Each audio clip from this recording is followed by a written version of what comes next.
areas just cannot be funded, like widening 26 and 95, certain other things. Would those things be possible if you were to receive some of the funds from the federal level? Well, of course, we have to wait and see what the details of the actual plan is once Congress produces a bill going forward.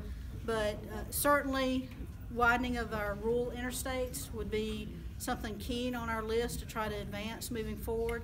As you know, we currently do not have a widening project planned for Interstate 95. So obviously, we're looking for ways to advance projects along that corridor. Closing the gap between Columbia and the Charleston area as far as widening of that rural section of I-26 would also be something that we would look favorably towards trying to advance as well. So it's, safety, existing interstate widenings.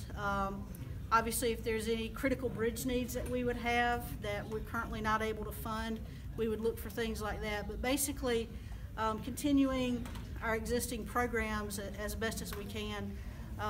Obviously, federal funds, one of the expressions I've heard Secretary Chao in Washington say recently is that federal funds are not free, which means there's oftentimes strings that come with those funds.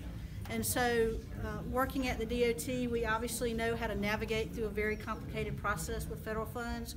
So we would look to deliver the most effective projects that we could deliver to meet the priorities of the state based on the strings that came along with it. So that's how we would pursue going forward. Secretary Hall, what would you say about all the urban projects? We've got every freeway in the state under construction right now. Where would you say we're at with those projects? Are you satisfied with the progress that you've seen in all of them?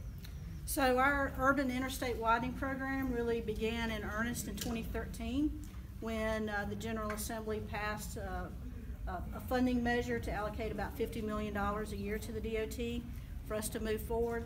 Since that time, we have advanced 4 major interstate projects across the state, 2 here in Columbia, 1 up in the Greenville area. Our biggest, at that time when we went forward that project, our biggest project at the time was the 85 through 85 interchange.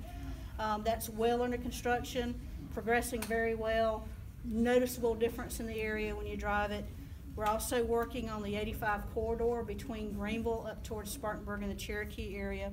And as a matter of fact, we're poised here within the next 30 to 45 days to make the award on the very last phase of 85 widening project. So we will then turn our attention to completing the Malfunction Junction project and getting it ready here in the Columbia area to go to contract. Again, that will be our single largest infrastructure project in the state's history. $1.5 billion project, critical to our movement of freight as well as commuting route here in the Columbia area. So I'm pleased so far with where we are. I believe that we've moved out quickly on our projects, going from basically 0 to having a significant number underway and more to come in the pipeline. On the 26 project, how close are we to making final decisions on which plan and what's the timeline on actually locking in where we're going with that project? Yeah, so we're still going through the public involvement phase of it now and the environmental work that's necessary to make sure that we're balancing the needs of the traveling public with the impacts to the human and natural environment. So we're still finalizing that. Again, our plan is to be at a point to where hopefully within the next 12 months we can start the procurement process to getting a contractor on board, hopefully by the end of 2 years from now. When we start looking at roads that were impacted by the 2015 flood, particularly Wilson Boulevard where that dam washed out that road, I understand it's private and whatever that problem may be, how would this money kind of affect those areas or affect that area? It's hard to say until we actually see what Congress produces. Right now, as you know, what the president's basically done is propose a framework without really writing the specific legislative language. Obviously, the administration is deferring to Congress to actually produce the legislative language necessary to advance the bill. So, which was a very smart move because that allows Congress to obviously have a lot of engagement and involvement in crafting something that would be achievable to advance forward. So until we really see what the details are, it's really too early to speculate. What's your overall impression of what you're hearing from the administration?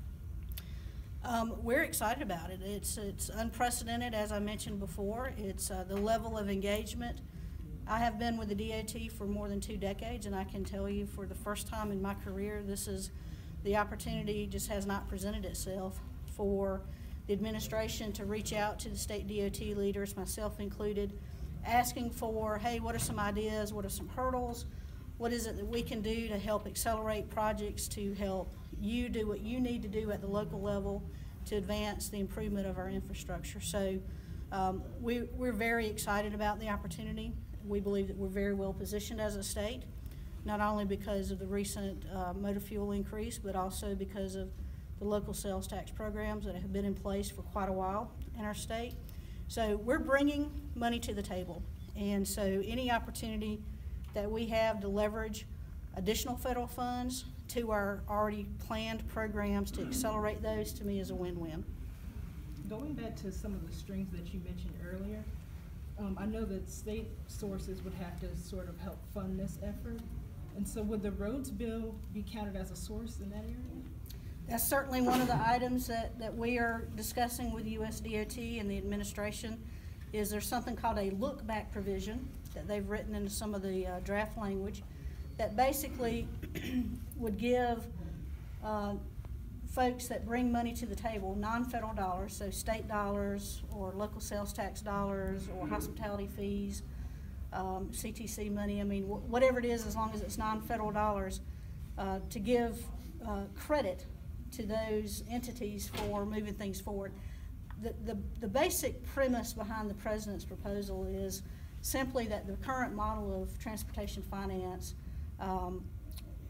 should be modified to where it encourages non-federal entities to bring more funds to the table. So whether it's trying to incentivize local governments to look towards funding infrastructure, or state governments to fund infrastructure, or even private investment coming to the table to help fund infrastructure. It's all about trying to bring more people together to advance our nation's infrastructure. That's really what it's all about.